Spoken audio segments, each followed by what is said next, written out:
My name is Alara, and at 29, I believed I had successfully constructed a life far from the shadow of my past as a piano prodigy, a past defined by my mother's suffocating ambitions. For over a decade, I had embraced my role as the family's quiet disappointment, while my older sister, Serafina, effortlessly wore the crown of perfection. But then, an announcement came that threatened to unravel it all. In the midst of planning Serafina's extravagant wedding, my mother, Miriam, flashed that familiar, chilling smile and declared, "Alara will be providing some light ambiance on the piano during the cocktail hour." It wasn't a question, it was a decree. She had no idea that by forcing me back to those keys, she was about to make the most colossal miscalculation of her life. Before I get into the thick of it, drop a comment and let me know where you're tuning in from. And if you've ever been profoundly underestimated by someone who should have been your greatest champion, go ahead and hit that like and subscribe button. Believe me, you're going to want to see how this story ends. The first time I touched a piano, I was 4 years old. My tiny fingers seemed to have an innate understanding of the instrument, moving across the keys as if they were greeting an old friend. By the age of 6, I was mastering compositions that gave most adults fits. My mother, Miriam, had been a respectable pianist in her youth, but her dreams had been shelved for marriage and motherhood. When she recognized my raw talent, a fire lit in her eyes, a zealous blaze that, in hindsight, should have terrified me.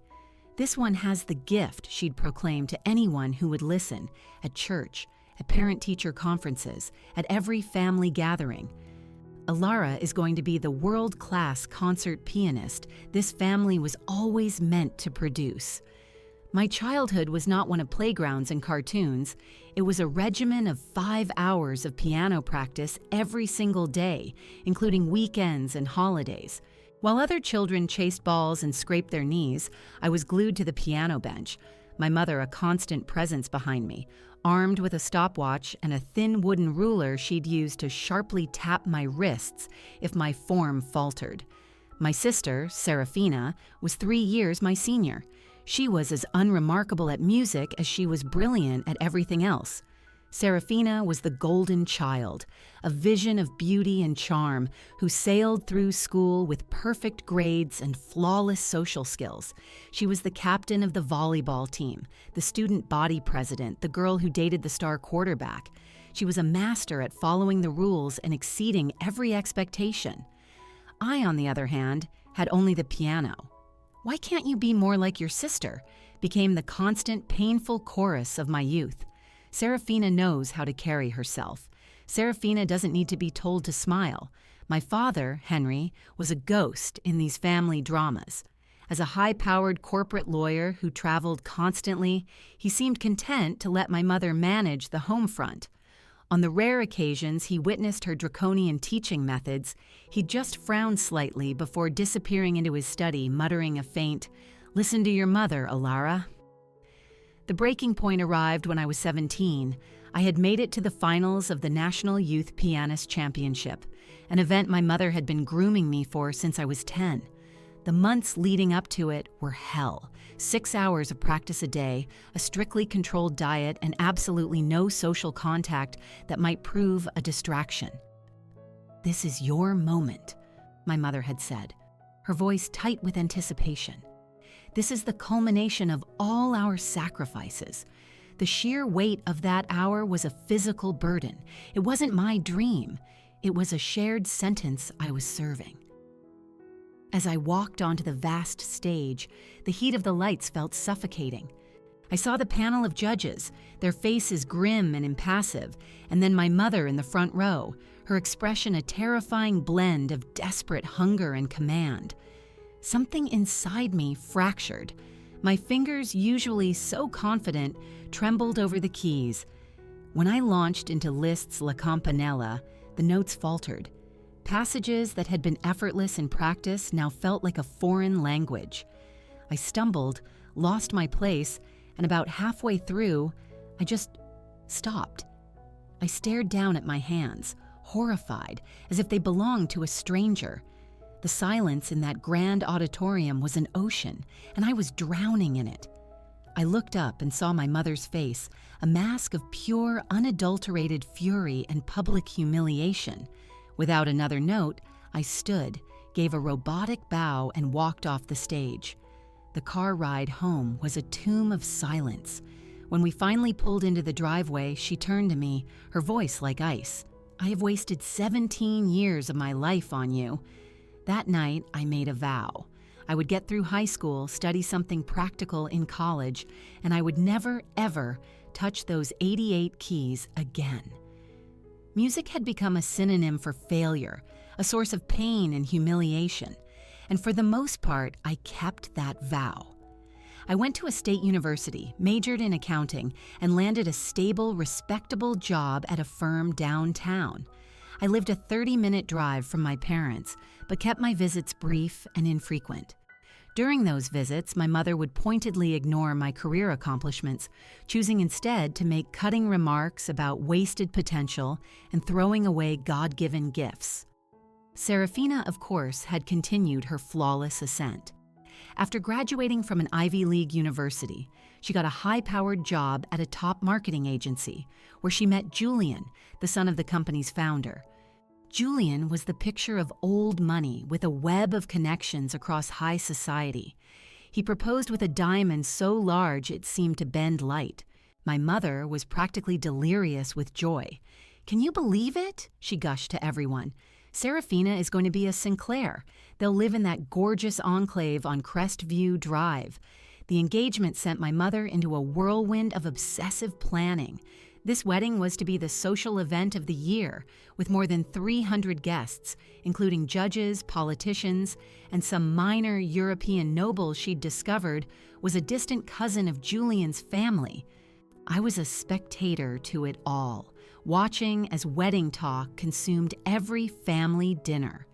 My life was invisible. Serafina's wedding was the only thing that mattered. "Will you be bringing a +1 to the wedding, Alara?" my mother asked during one of these dinners, her tone dripping with the certainty that I wouldn't. "No," I said, jabbing at my lettuce. My last relationship had fizzled out months ago, another victim of my deep-seated inability to let anyone get close. "Well," she said with a brittle smile, "at least we won't have to pay for another plate. Those oyster towers Julian's mother is insisting on are costing an absolute fortune." Through it all, Serafina seemed to float above the chaos, delegating the endless decisions to our mother while she focused on her career. Occasionally, I'd catch her looking at me with an expression I couldn't decipher, but we'd grown so far apart that any real conversation felt like an impossible chasm to cross. What no one in my family knew was that in my small apartment, tucked away in the back of my spare bedroom closet and buried under a pile of old winter coats, was a digital keyboard with a set of headphones.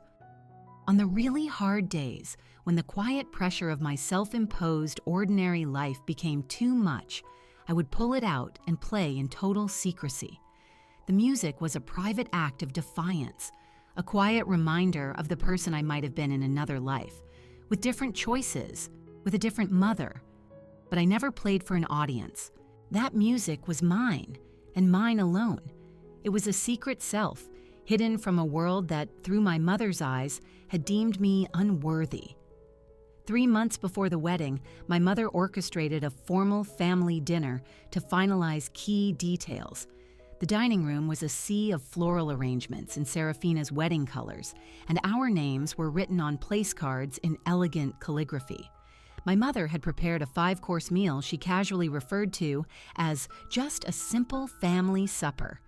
Serafina arrived with Julian, both of them looking impossibly chic and relaxed for people who had supposedly just finished a full day of work.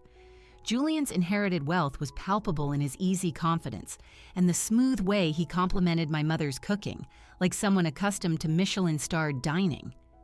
"We've confirmed the string quartet from the Philharmonic," my mother announced as dessert was served, tapping her finger on a page in her massive wedding binder. "They'll play for the ceremony and the first part of the reception." "How lovely," Julian's mother, Eleanor, commented. She had joined us for the dinner, A woman in her 60s with perfectly coiffed silver hair and jewelry that whispered its expense. And for the cocktail hour, my mother continued, her gaze landing on me like a searchlight, her smile never reaching her eyes, Ilara will provide the piano music. The piece of chocolate torte in my mouth turned to dust. I swallowed, feeling a cold dread creep up my spine. I must have misheard. "Excuse me?" I managed to say. "You'll play piano during the cocktail hour," my mother repeated, as if it were the most obvious thing in the world. "It will lend a personal touch, and frankly, it saves us the expense of hiring more musicians." Every eye at the table turned to me. Julian looked politely intrigued. Eleanor looked curious. My father suddenly found the crumbs on his dessert plate fascinating, and Serafina, to my surprise, looked deeply uncomfortable. "Mom," I said, choosing my words with care, "I haven't performed publicly in over 10 years. I don't think that's a good idea." "Nonsense," my mother waved a dismissive hand. "It's just like riding a bicycle. And besides, it's just background music while people are mingling and getting drinks. Nothing strenuous." "Background music," I echoed, the words a fresh sting. "I didn't realize you played," Julian said, turning to me with what seemed like genuine interest. Before I could form a reply, my mother cut in. "Oh, Ilara was quite proficient as a child. She had a great deal of potential." Had. Past tense. The dismissal was so effortless, so absolute. "I actually can't," I said, my voice gaining a bit of strength. "I'm sorry, but I haven't practiced in years. I would only embarrass everyone." My mother's expression went from dismissive to hard. "After everything we invested in you? All those lessons, the years of driving you to competitions, the thousands of dollars we paid that professor, you can't play a few simple tunes for your own sister's wedding? It's the absolute least you could do to contribute." The table went silent. Eleanor looked down at her plate, clearly wishing she were anywhere else. Julian cleared his throat and reached for his water. "Miriam," my father finally mumbled, "if Ilara doesn't feel comfortable, we shouldn't make her." "It's fine," Serafina interjected, which surprised me. "We can just have the quartet play longer." But my mother was on a warpath. "No, it is not fine. Everyone in this family is contributing something to make this wedding perfect. I am managing every single detail. Your father is paying a small fortune. And all I am asking of Ilara is to play the piano for 1 hour. 1 hour." She turned her full attention to me, her voice softening into something far more dangerous than anger. "Unless, of course, you're still too traumatized from that little failure at the competition to help your own family." And there it was, the master stroke of manipulation. My deepest shame, weaponized and aimed directly at my heart, all wrapped up in a package of feigned concern. To refuse now would be to confirm every negative thing she thought about me, that I was selfish, incapable, and a perpetual disappointment. I looked over at Serafina, hoping for a lifeline, but she was intently studying her engagement ring, her expression unreadable. My father had fully retreated, examining his coffee cup as if it held the secrets to the universe. "Fine," I heard myself say. "I'll play for the cocktail hour." My mother's smile was a victory flag. "Wonderful. I'll send you a list of appropriate selections. Nothing too flashy, of course. Just pleasant, unobtrusive background music." "Yes," I agreed, my voice hollow. "Just background music." As the table's conversation shifted to seating charts and floral centerpieces, I sat in a cold, silent rage, feeling 17 all over again, a marionette whose strings my mother had just gleefully rediscovered. Later, as I was getting my coat to leave, Serafina cornered me in the hallway. "You don't actually have to do this, you know," she said quietly. I looked at her, taken aback by this first sliver of genuine connection in what felt like a decade. "Yes, I do. You know how she is." Serafina glanced back toward the dining room, where our mother was laughing with Eleanor. "I know. I'm sorry she ambushed you like that. It's your wedding," I shrugged. "Apparently, we all have to pull our weight." For what it's worth," she said, hesitating, "I remember how you used to play. You were incredible. You could play circles around that stuffy quartet." Before I could respond, our mother called for her, and the moment vanished. I drove home, gripping the steering wheel so hard my knuckles were white, a toxic cocktail of humiliation and fury churning in my stomach. The next morning, an email from my mother was waiting in my inbox. The subject line was wedding music, and it contained an attached list of bland, utterly soulless pieces, the kind of music you hear in a dentist's waiting room. At the bottom, she had added a note. "Remember, Alara, this is Serafina's day. Please keep the music tasteful and unobtrusive. Unobtrusive. Background." That's all she saw me as, a functional prop in her perfectly staged production. I wasn't even a feature. I was just there to fill the silence until the real entertainment started. For days, I was paralyzed by anger and resignation. I drafted emails backing out, claiming a sudden work emergency or a mysterious illness. But every time the thought of the smug satisfaction it would give my mother stopped me. I was trapped. She had me once again snared in her web of expectations, even if those expectations were for me to be utterly mediocre. The weekend after that disastrous dinner, the digital keyboard came out of its hiding place in the closet. I set it up in my living room, a space it had never before occupied, and just stared at it. It was both an old friend and my greatest enemy. The black and white keys seemed to watch me, waiting. When I finally sat and let my fingers rest on them, something shifted. Instead of the dread I expected, a tiny, familiar current of excitement ran through me. My fingers remembered what my mind had worked so hard to forget. When I played a simple C major scale, the notes flowed with a surprising, forgotten grace. That first night, I played for 3 hours without stopping. I moved from scales to simple pieces I knew by heart, then slowly, tentatively to more complex compositions. My technique was stiff and clumsy, but the foundation was still there, buried but not broken. As I played Debussy's Clair de Lune, memories flooded back, not just of my mother's relentless pressure, but of the rare moments when the music had been a source of pure, unadulterated joy. I remembered the exhilarating feeling of finally mastering a difficult passage, the sublime rush of connecting with a piece that felt like it was speaking directly to my soul. Those moments had been real, even if they had been buried under years of trauma. The next day, I glanced at my mother's suggested playlist and almost laughed out loud at its sheer banality. It was a collection of simplified pop ballads and watered-down classical standards. This was what she thought I was capable of now, or maybe it was what she wanted to reduce me to, something pleasant, but instantly forgettable. I pushed her list aside and started playing the pieces I truly loved, challenging, passionate works by Chopin, Liszt, Beethoven. My fingers fumbled at first, stumbling over passages that had once been second nature, but with each passing day, they remembered more. They grew stronger, more agile, reconnecting with the music on a visceral level.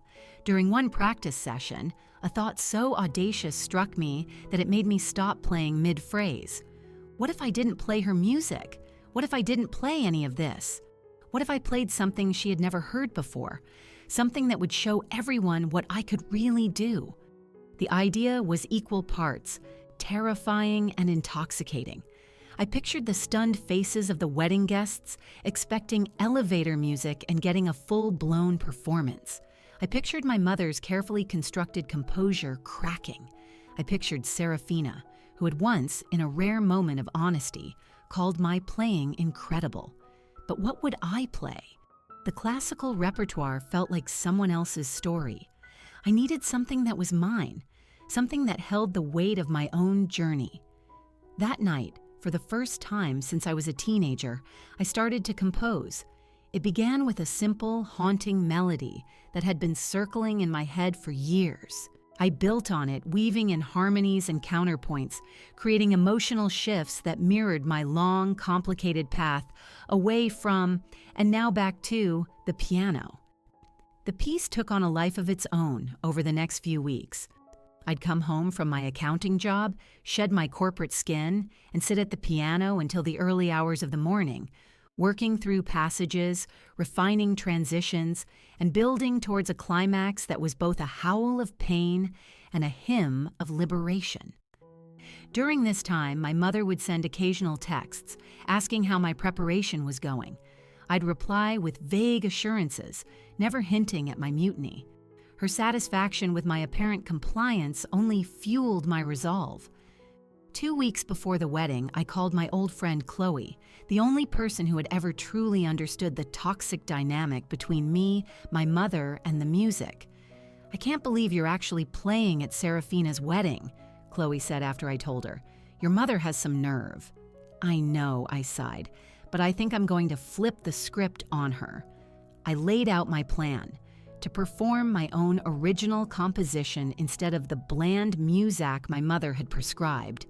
That is either the bravest or the most insane thing I have ever heard. Chloe laughed. "You absolutely have to do it.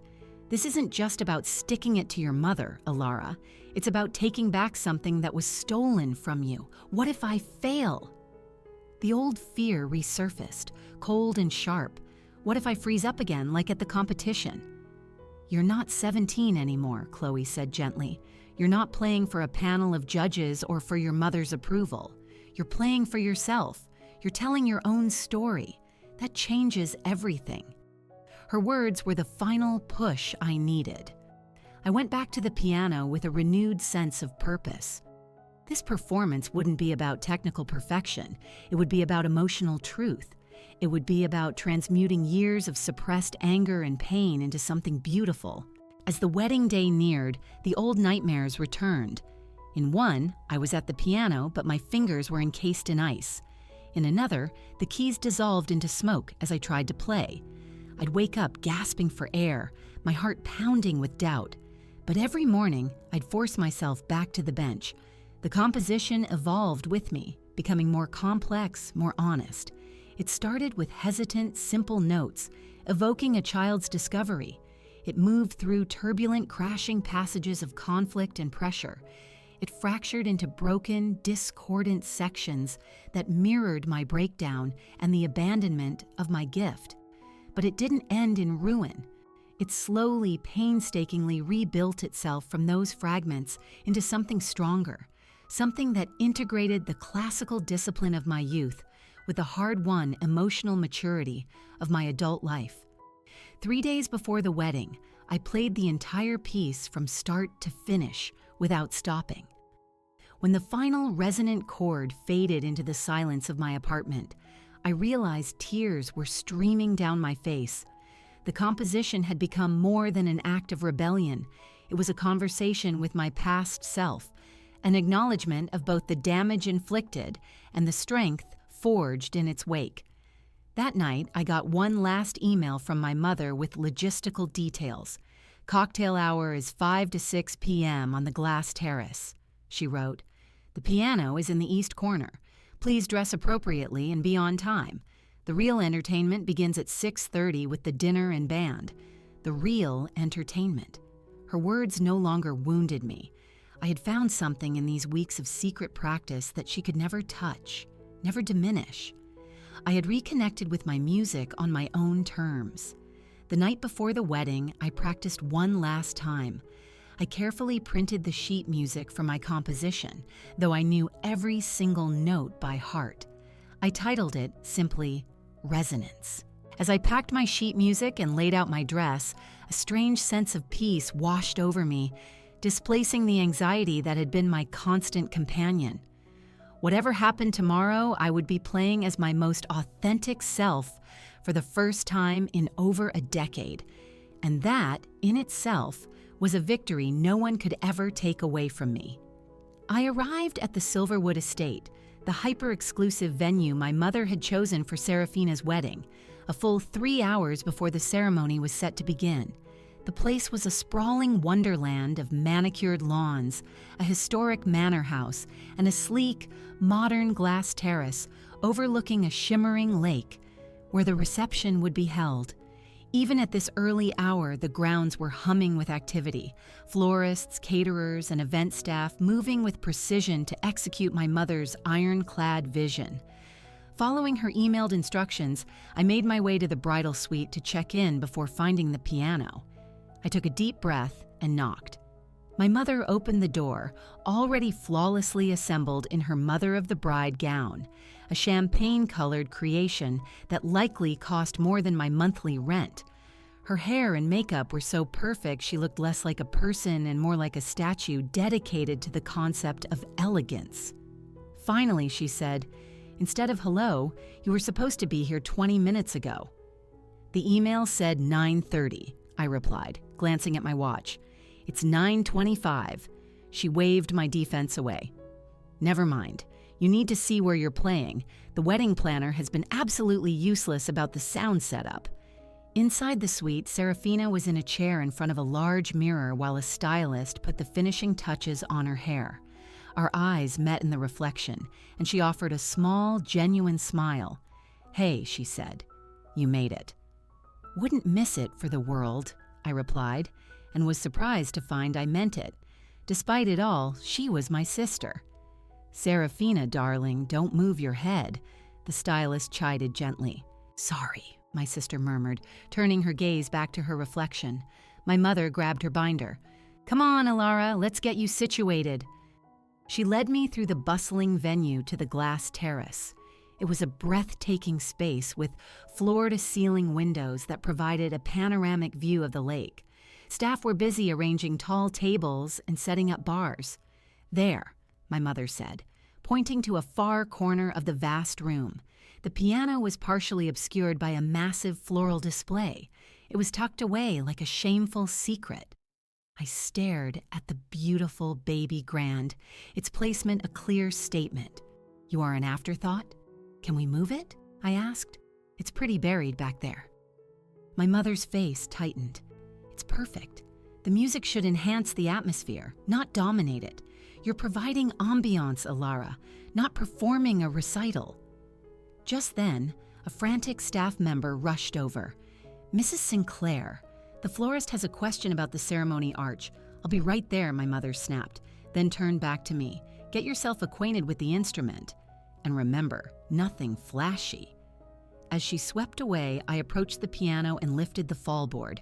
Despite being relegated to the corner, it was a magnificent Steinway, perfectly tuned and obviously well cared for. I ran my fingers over the keys, feeling their smooth, cool response. The tone was warm and rich, a world away from my digital keyboard at home. I placed my sheet music on the stand and played a few quiet measures of my composition. The acoustics in the glass-walled room were surprisingly crisp and clear. As I played, a woman in a chic navy dress approached, her expression one of clear appreciation. "That's just lovely," she said when I paused, a pleasant change from the usual wedding standards. "Thank you," I replied, closing the lid. "Just warming up." "Are you a friend of the bride?" "Her sister, actually." Her eyebrows lifted. "How wonderful. Are you a professional musician?" "No," I said, feeling that familiar old pang of what could have been. "I'm an accountant." "What a shame," she remarked. "You have a true gift." Before I could respond, I heard my mother's sharp voice. "Eleanor, there you are. It was Julian's mother, the woman I'd met at the dinner." "Miriam."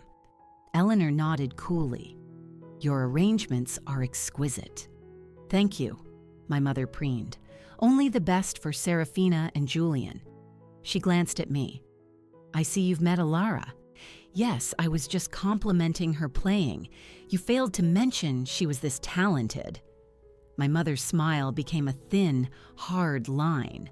"Ilara had some training as a child.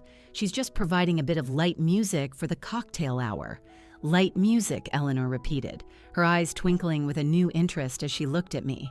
"I see. Well, I very much look forward to hearing it." As she walked off, my mother turned to me, her eyes narrowed. "What was that you were playing just now?" "That wasn't on the list I sent." "Just warming up," I repeated my earlier line.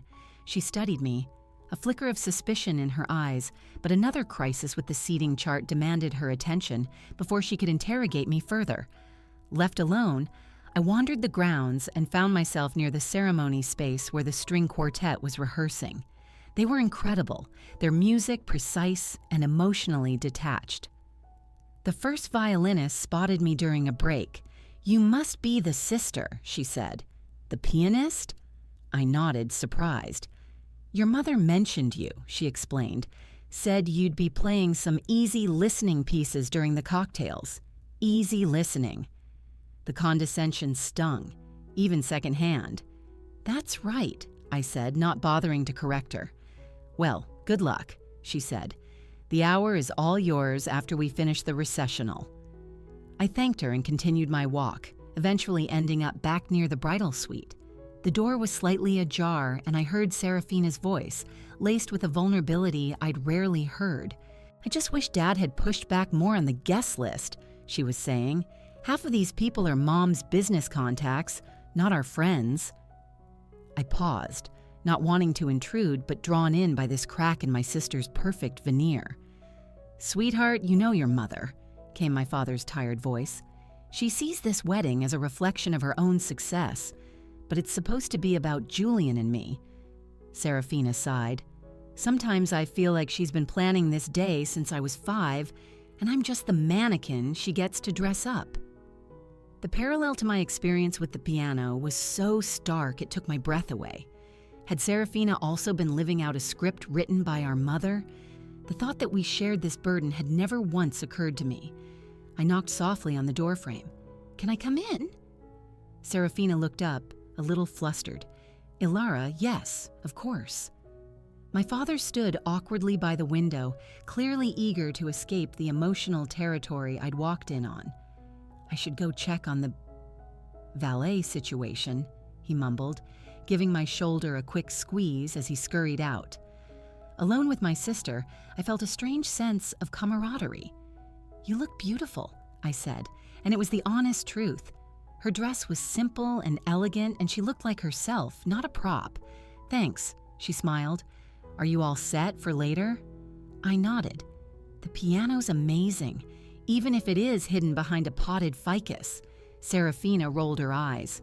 "Mom's doing. She said people need to be able to network effectively during cocktails without being distracted." She hesitated, then added, I actually asked her if you could play during the ceremony, but she'd already booked the quartet. This was a genuine shock." "You did?" "Of course," she said, fiddling with her veil. "You were always the musical one." "And you were always the perfect one," I said, the words slipping out before I could stop them. Instead of taking offense, Serafina let out a short, bitter laugh. "Perfect? God, Ilara, do you have any idea how exhausting it is trying to live up to that?" The question hung in the air between us, a sudden, unexpected bridge across years of silence and misunderstanding. I did know. In my own way, I knew better than anyone. "Yes," I said softly, "I do." Our eyes met, and in that moment I saw my sister not as the golden child, but as another daughter, drowning in the sea of our mother's expectations.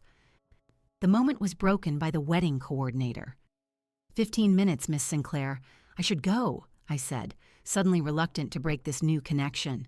"Ilara," Serafina called out as I reached the door, "play something beautiful today. Something real." I smiled, my resolve hardening like steel. "I will. I promise." As I walked back to the terrace, I passed my mother barking orders at a staff member about a floral arrangement. "There you are," she said, spotting me. "I've told the sound tech to keep your mic level low, so don't worry about being too loud. A lower level. One more measure to ensure I remained invisible. Forgettable." "Thanks," I said, my voice betraying none of the fire in my gut. The guests would be arriving any minute. In less than 2 hours, I would sit at that piano, facing the most significant choice of my musical life.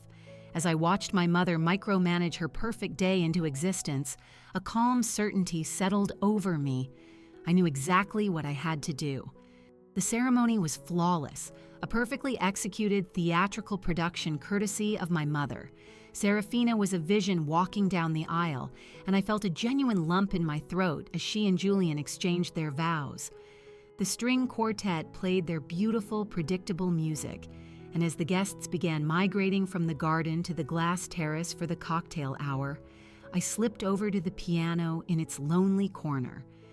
My mother intercepted me, her hands fussing with the collar of my dress.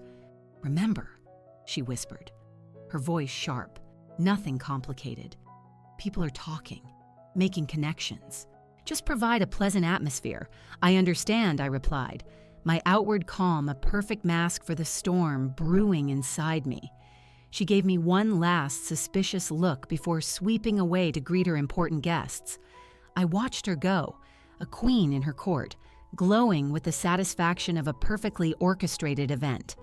I took my seat, adjusted the bench, and placed the sheet music for resonance on the stand, though I knew it by heart.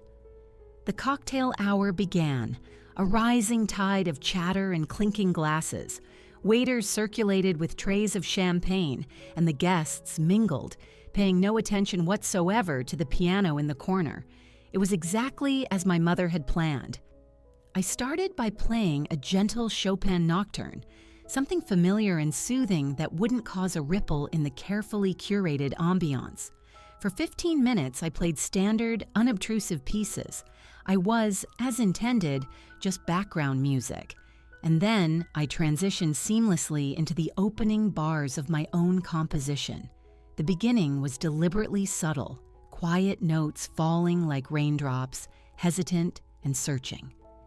I kept my eyes on the keys, pouring the truth of my story into each phrase. The music began to build, the harmonies deepening, the simple melody evolving into something more urgent, more complex. I chanced to glance up from the keys and saw that a few guests had stopped talking. They held their cocktails mid-air, their heads cocked toward the sound. A small pocket of silence had formed around the piano.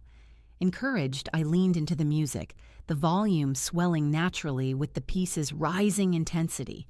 The second movement crashed in with turbulent arpeggios and dramatic chords, the musical embodiment of the pressure and conflict of my youth. More heads turned. The dull roar of conversation in the room began to subside. Out of the corner of my eye, I saw the wedding coordinator whispering frantically into her headset, likely summoning my mother. I didn't care. I was lost in it now, playing the section where the music shatters into discordant, painful fragments before beginning its slow, tentative reconstruction. The terrace had grown eerily quiet.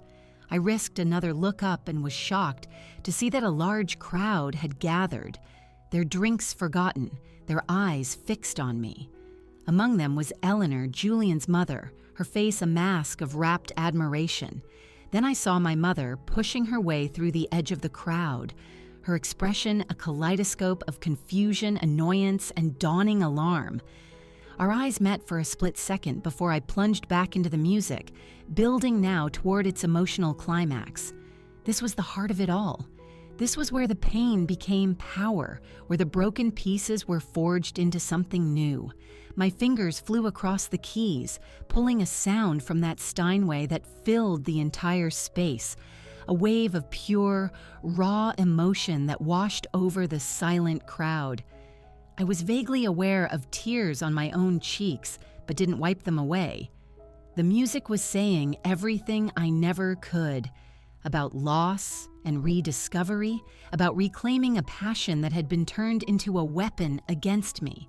As I began the final movement, I saw Serafina and Julian at the edge of the crowd, her hand clutching his arm, her face filled with open-mouthed wonder. Beside them, my father watched with an expression of dawning pride, as if he were seeing me for the very first time. And then there was my mother.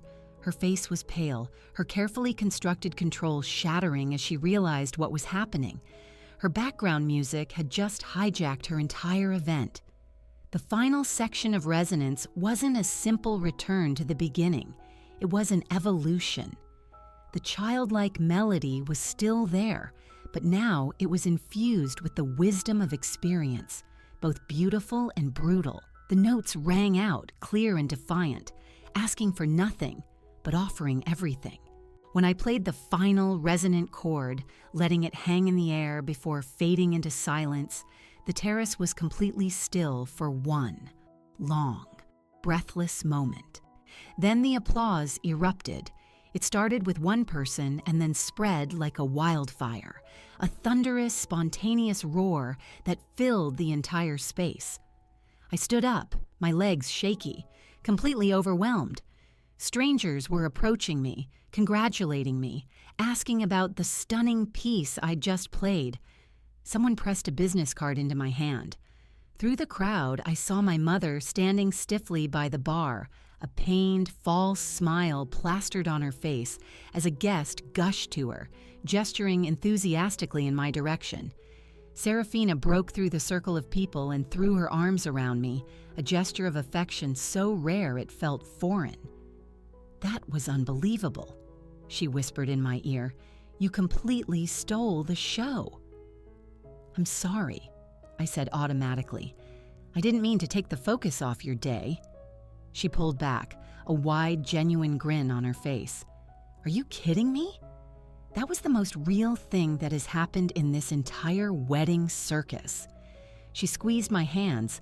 "What was that piece? I've never heard it." "I wrote it," I admitted. "It's called Resonance."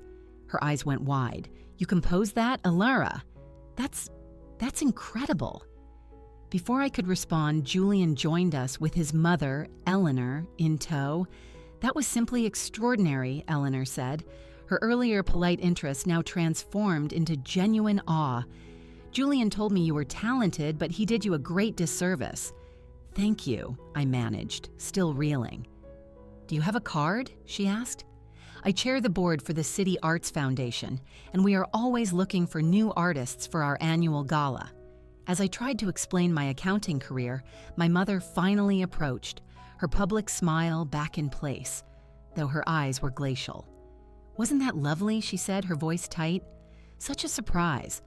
Alara, the coordinator, needs you to finish now. The quartet is scheduled for the dinner music." "Actually," Eleanor interjected smoothly, "I was just telling Alara that I would be devastated if we didn't get to hear more from her during dinner. The quartet can play any time. This was special." My mother's smile froze on her face. "Oh, but the schedule is already set. The quartet is contracted." "I'm sure they wouldn't mind a short break," Julian suggested, backing his mother. Perhaps Alara could play during the salad course. Trapped between her obsession with control and her desperate need to impress her new in-laws, my mother hesitated. It was just long enough for Serafina to deliver the final blow. "I think that's a wonderful idea," my sister declared, her voice ringing with authority. "It's my wedding, after all, and I would love to hear my sister play again." My mother was checkmated. "Of course, dear," she said through gritted teeth. "Whatever you want."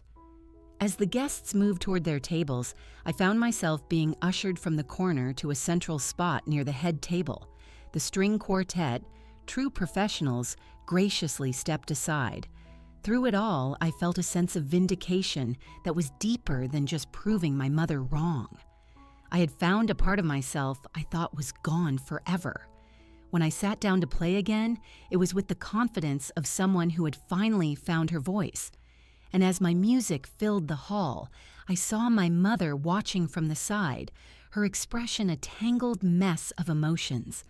But the most prominent one seemed to be the slow, dawning realization that she could no longer control my story. The rest of the reception was a surreal blur. After my second performance, I was no longer an invisible accessory. Guests came up to me all evening asking about my music, my training, if I had an agent. "You should be on a concert stage," one of Julian's colleagues insisted, pressing a card into my hand. "My brother runs a music venue. He's always looking for new talent." I collected a small stack of business cards that night, tucking them into my clutch with a sense of disbelief. Each one was a door to a future I had long since boarded up. I watched my mother circulate, deftly deflecting compliments about my playing and steering conversations back to the wedding details she was so proud of. Near the end of the night, as the band was packing up, I found myself alone by the dessert table. My mother approached, her social mask finally gone, replaced by a familiar, tight-lipped fury. "What exactly was that?" she asked, her voice a low hiss. "I played the piano," I replied calmly. "Isn't that what you asked for? You know perfectly well that is not what I meant. You deliberately and selfishly upstaged your own sister on her wedding day. Did I?" My tone was even. Serafina seemed to enjoy it. Of course she said that. She's too polite to tell you how utterly inappropriate your little stunt was. The old script was unfolding, but this time I wasn't playing my part. "You put me in a corner to humiliate me," I said, my voice quiet but firm. "You called me background music. You wanted to remind me and everyone else that I was a failure." Her eyes widened, stunned by the direct confrontation. "That is a ridiculous accusation. I was giving you an opportunity to be included." "No," I shook my head. "You were putting me in my place. The same place you've been trying to keep me in since I was 17. Is that what this was about? Some pathetic, delayed teenage rebellion?" She glanced around, making sure no one could overhear. "After everything I sacrificed for you, this is how you thank me? By embarrassing me in front of all these people." "I didn't play to embarrass you," I said, surprised by the steadiness in my own voice. "I played for me, because I needed to remember who I am without you." "And who is that exactly?" she scoffed. "The girl who chokes when it matters? Who threw away a fortune in training and investment?" The words were meant to be daggers, but they glanced off new armor I didn't know I had. "I'm a pianist," I answered. "One who stopped playing to please other people and started playing to express herself. And I'm sorry if that doesn't fit into your perfect picture." She stared at me, speechless. Just then, Serafina's voice broke the tension. "Is everything okay over here?" she asked, joining us. "Everything is fine," our mother said, recovering instantly. "I was just telling Alara how lovely her music was." Serafina looked from my face to our mother's, clearly not buying it, but chose not to press. "Well, I thought it was the best part of the whole day. Everyone is still talking about it." A flicker of genuine hurt crossed our mother's face. "I only wanted your wedding to be perfect." "It was," Serafina assured her gently. "But the best part was Alara's music. It felt real." Before my mother could reply, Julian arrived to sweep Serafina away for their grand exit. Left alone again with my mother, I braced for another round, but instead, she seemed to deflate. "Your father wants to leave," she said stiffly. "Will you be all right getting home?" "I'll be fine," I said. As she walked away, my father approached, having watched our exchange from a distance. "That was quite something today, Alara," he said, his voice softer than I was used to. "Thanks, Dad." He hesitated. "I should have done more over the years, with your mother, with all the pressure." The admission, decades late, brought a surprising sting to my eyes. "Why didn't you?" He sighed, looking out at the nearly empty terrace. "I told myself she knew best, that her methods, while harsh, were for your own good. The truth is, it was easier not to challenge her. It was hard," I admitted, always being the disappointment. "You were never a disappointment to me," he said quietly. "I was always proud of you. I never said it." We stood in a silence that was heavy with unspoken years. "You're playing tonight," he finally said. "It reminded me of why you started in the first place. Before the competitions, before the pressure, it felt alive." "It did," I agreed. "Don't let it go again," he said, his directness startling me. "Whatever happens with your mother, with your job, don't you dare give this up again."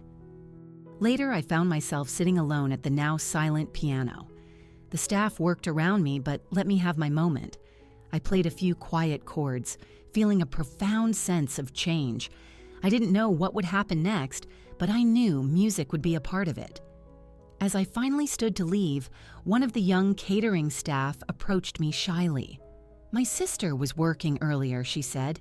"She took a video of you playing. That song you wrote? It made me cry when she showed me." I nodded, touched. "Well," she continued, "I just wanted to say thank you. It was really beautiful. Her simple, unadorned appreciation felt like the most meaningful applause of the night. Driving home, I felt both exhausted and reborn. My mother had forced me to play at my sister's wedding to remind me of my place. Instead, I had found my voice. The music that was meant to keep me in the background had brought me, finally, into the light. In the days after the wedding, I lived in a strange, altered reality. I went back to my accounting job, but the spreadsheets and reports felt like a foreign language.